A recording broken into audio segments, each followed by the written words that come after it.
Olá, meu amigo, minha amiga, sejam bem-vindos a mais um Portal do José, agora a 99 dias das nossas eleições presidenciais. Outubro já está chegando e a cada instante vão se dando mais fatos políticos, fatos na economia, pesquisas eleitorais vão sendo apresentadas que ajudam a gente a entender mais ou menos para onde o processo político, o processo eleitoral do Brasil está caminhando. Mas nós nos deparamos com muitas interrogações. Por exemplo, o que irá acontecer com as pessoas que se identificam com o atual presidente da República. E mais, o que vai acontecer com as pessoas que reproduzem os discursos do presidente da República. Reproduzem, inclusive, as suas mentiras, quase a totalidade do seu discurso está sempre ligado com alguma mentira, as falsidades, as teorias conspiratórias. Será que essa parcela da sociedade que está evidentemente adoecida politicamente, ela terá algum tipo de cura? O que vai acontecer com as pessoas que a gente conhece, que estão nas nossas famílias, nos nossos círculos de amizade, os colegas de trabalho, que não têm pudor de se colocarem reproduzindo discursos absolutamente sem a menor conexão com a realidade, pessoas que se colocam de uma forma grosseira, muitas sem educação e pessoas que ostentam, inclusive, esse comportamento de estarem falando verdadeiras aberrações, verdadeiros absurdos, com o maior orgulho, Pois bem, esse é um fenômeno que só acontece agora no Brasil. Acontece também em outras partes do mundo? Já aconteceu? E acontecendo, ele tem algum tipo de propósito? Quem é que lucra, quem é que ganha com esse tipo de situação quando acontece numa nação como está acontecendo aqui no Brasil? Pois bem, são sobre essas questões que eu vou conversar com vocês agora, mas antes de mais nada, se você está chegando agora no nosso portal, antes que eu me esqueça, se inscreva, conheça também os nossos outros vídeos, se você gostar, compartilhe, dê o seu joinha, mande seus comentários e se você puder, participe dos nossos chats que eu faço todos os dias aqui entre 5 horas, 5 e meia, todos os dias aqui no nosso portal. Pois bem, vamos em frente. Gente, normalmente, canais como o nosso portal, nós analisamos sempre os fatos do dia, os acontecimentos políticos, os acontecimentos econômicos, aquilo que os grandes veículos de comunicação informam ou aquilo que eles só negam do povo brasileiro de uma maneira geral. E muitas vezes nós acabamos não analisando algumas estruturas que estão por trás desses acontecimentos todos. É como se a gente estivesse o tempo todo analisando uma árvore aqui, outra acolá, e não prestasse atenção nas coisas todas que estão acontecendo na floresta. Eu estou dizendo isso para vocês porque saiu uma pesquisa nos últimos dias aí do Datafolha e que nos mostra que uma parcela da sociedade, se o Datafolha estiver preciso, está imutável em relação à intenção de voto dirigida ao atual presidente da República.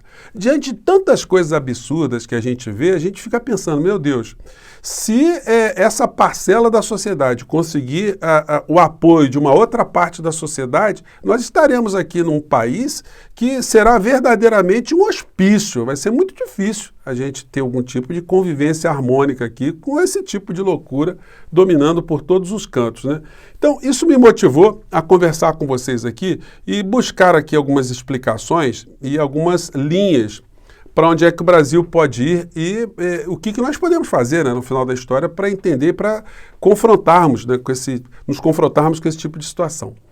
Tem um livro do professor Stanley Cohen chamado Demônios Populares e Pânicos Morais.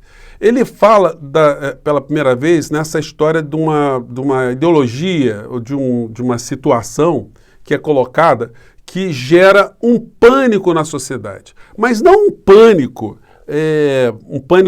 em relação a coisas reais. Uma coisa é você ficar com pânico de uma enchente, de um tsunami que está vindo, você ficar em pânico, a sociedade ficar com pânico porque tem um vulcão que vai ter uma erupção, ou que um país vai ser invadido, enfim, são pânicos reais. Outra coisa são pânicos que são criados por razões morais. Olha, vocês, sociedade, têm que fazer isso, senão vocês vão sofrer um problema no seu espírito, vocês vão ficar incomodados na sua alma. Olha, vamos fazer alguma coisa, senão vamos ter uma invasão de espíritos, uma invasão de comunistas, uma invasão de alienígenas. Esses são pânicos absolutamente abstratos, que não têm a ver com a realidade. No entanto, eles causam um efeito.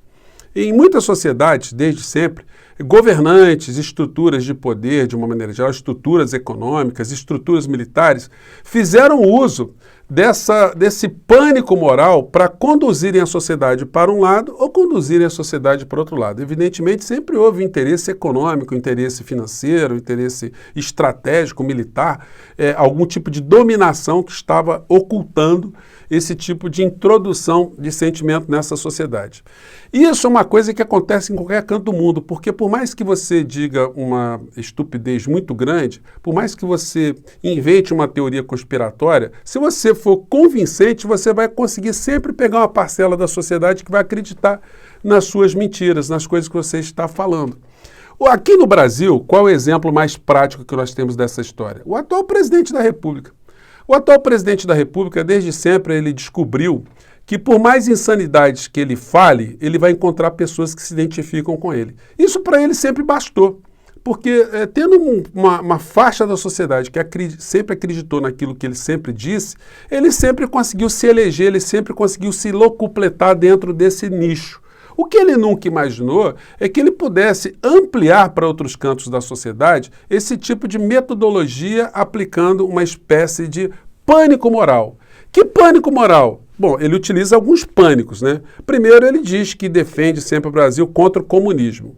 Ninguém sabe o que é o comunismo, onde é que estão os comunistas, se eles existem, que pânico seria isso, que medo é esse que nós devemos ter desses tais comunistas. E aí ele começa a ampliar também outras áreas para conseguir entrar em alguns nichos. Aí ele entrou no nicho das igrejas evangélicas e ele passou a defender Deus. Alguém que defende Deus, ele está evidentemente se confrontando com aquilo que não é o Deus, o antagonista de Deus ou o diabo.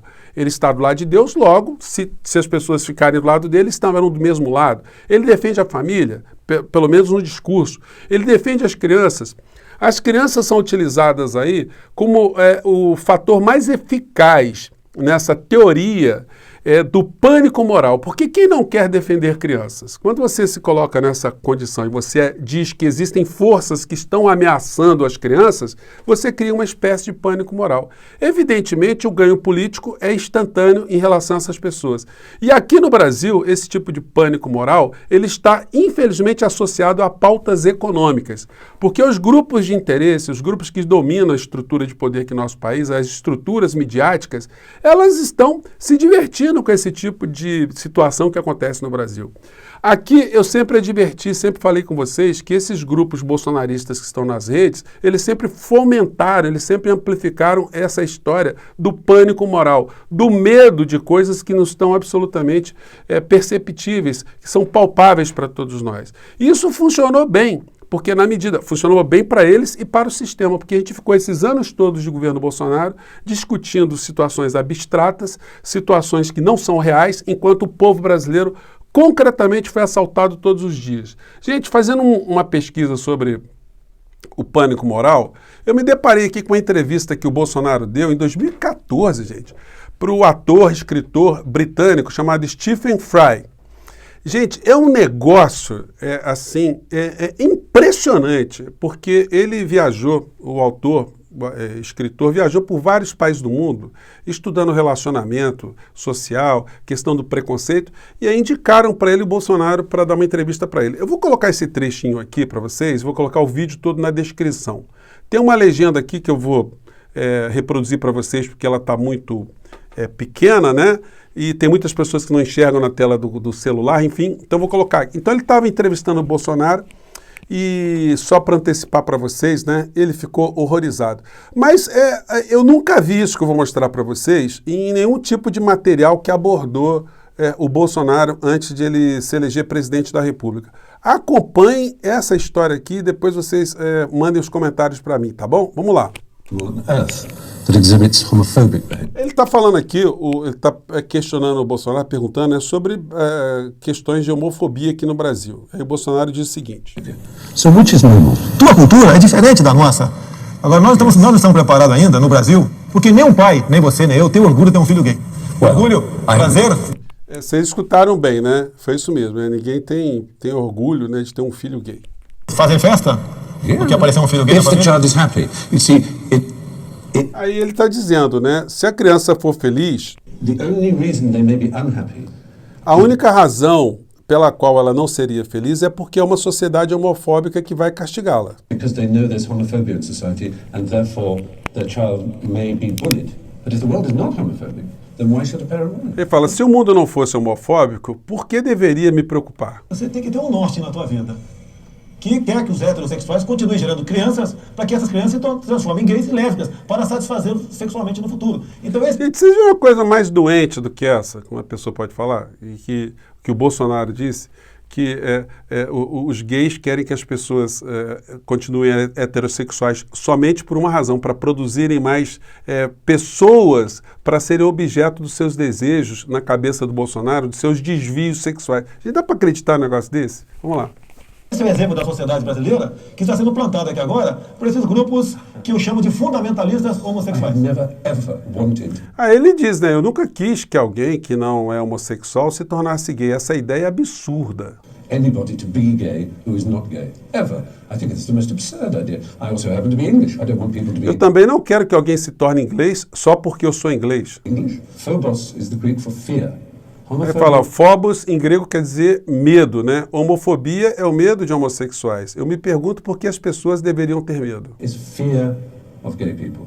I wondered how in a society why people should be afraid of gays. Não gostar não é a mesma coisa que odiar. No, Vocês não gostam dos talibãs. No. Ok? Nós não, o povo, a sociedade brasileira não gosta de homossexual. A sociedade brasileira não gosta de homossexual. Nós não perseguimos, não existe grupos aqui no Brasil de caça de homossexuais. É bastante aberto no Brasil. Não somos o Irã. Não se condena a pena de morte, né? Os homossexuais. Tanto é que tem passeatas de orgulho gay. E estamos pensando em fazer uma passeata do orgulho hétero. Pensamos fazer isso aí, inclusive. Yes, you should. Sem problema. You should. Você não será convidado. Você não será convidado, mas... Gente, olha só o que ele disse para o entrevistador, né? Fazer uma passeata do orgulho hétero, mas você não será convidado. Você vai. I should be invited. Você vai. No, I should be invited.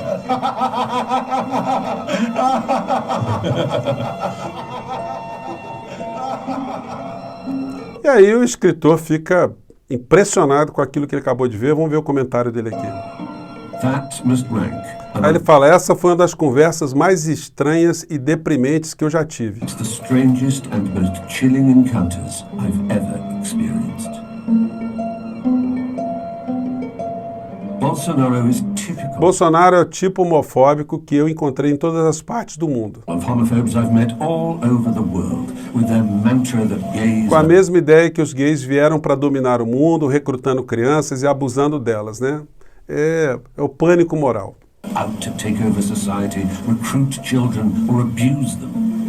Even in a progressive country Mesmo em um país avançado como o Brasil, existe esse ódio entre as pessoas sem like informação. Brazil, their lies create hysteria amongst the uneducated, from which violence can É daí que nasce a violência. Gente, então esse documentário é muito interessante, é muito curtinho, né, o trecho que eu vou colocar para vocês aqui. Espero que passe aqui do nosso portal de hoje, né, porque tem as questões aqui, às vezes o algoritmo dá uma segurada, enfim.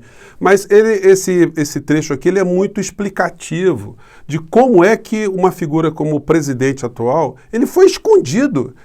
Essas falas não foram exaustivamente colocadas para a sociedade, para que nós tivéssemos noção daquilo que estava acontecendo. Evidentemente, foi tudo também fruto também de uma estratégia para acoplar nesse discurso do pânico moral uma pauta econômica, daí a figura de Paulo Guedes acoplada a esse tipo de ideologia, esse tipo de comportamento, esse tipo de farsa, para assaltar o povo brasileiro, coisa que está acontecendo todos os dias em função dessa estratégia do pânico moral que o Bolsonaro está fazendo com muita eficácia, né, o uso, porque isso está fazendo com que, inclusive, o Brasil esteja nessa situação de total ruptura em muitos setores, de total desentendimento e de total alienação em relação à discussão dos problemas principais que nós temos aqui no Brasil. Gente, foram essas questões que eu queria jogar hoje de pano de fundo para vocês aqui, porque senão a gente fica só achando que nós estamos diante de situações muito pontuais, mas existem ideologias, existem propósitos nessas histórias todas que explicam a existência do atual presidente da República, os discursos da aberração e o sucesso que os grupos econômicos estão tendo implementando esse tipo de estratégia no Brasil para assaltar cada dia mais o povo brasileiro. Vou continuar aqui com vocês sempre revelando essas questões. Mande seus comentários para cá, porque são sempre lidos e são muito considerados. Mais uma vez, muito obrigado, gente. Até o nosso próximo encontro, tá? Tchau!